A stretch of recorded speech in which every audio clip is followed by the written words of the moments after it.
Hundreds of suspicious cash transactions at the River Rock Casino, including gamblers dropping enough $20 bills in a single visit to buy a condo, are more evidence that BC has to radically reform its gambling rules, according to a money laundering expert. One gambler exchanged $490,000 in more than 22,000 $20 bills, played for a few hours, and left with the remainder, and another played $350,000 in thousands of $50 and $100 bills, according to records obtained by CTV News.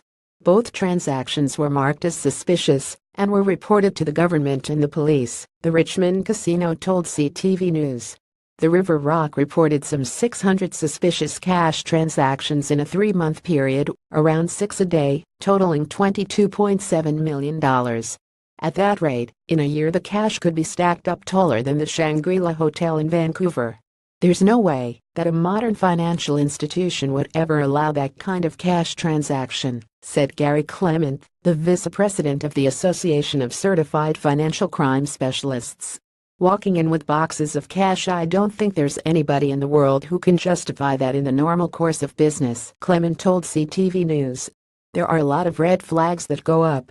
The only organizations that have that much money sitting around, generally speaking, and there may be a rare exception, is the criminal element.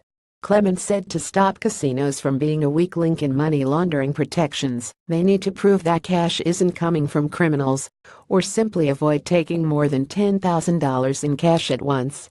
If we're really serious, any institution under government control needs to lead and be an example, and this is a clear case of not doing that, he said. BC has launched a probe of possible money laundering in casinos last week after an internal report revealed the River Rock's staff have fostered a culture accepting of large bulk transactions and can't properly gauge where the money really comes from. Law enforcement intelligence has indicated this currency may be the direct proceeds of crime, the report says.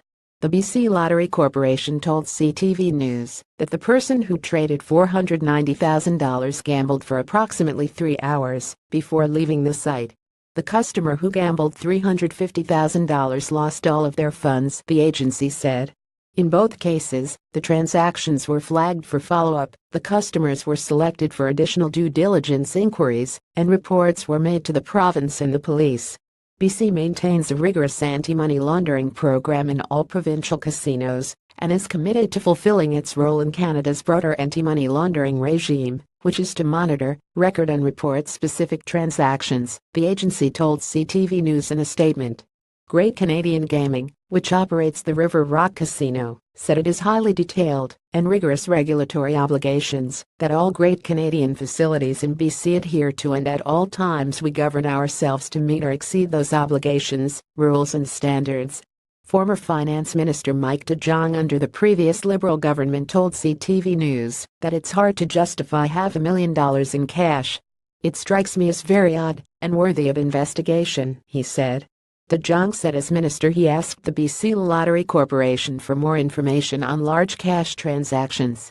The amount of suspicious transactions began to decrease over time, he said. It's still in the tens of millions. Not all of that represents criminal proceeds,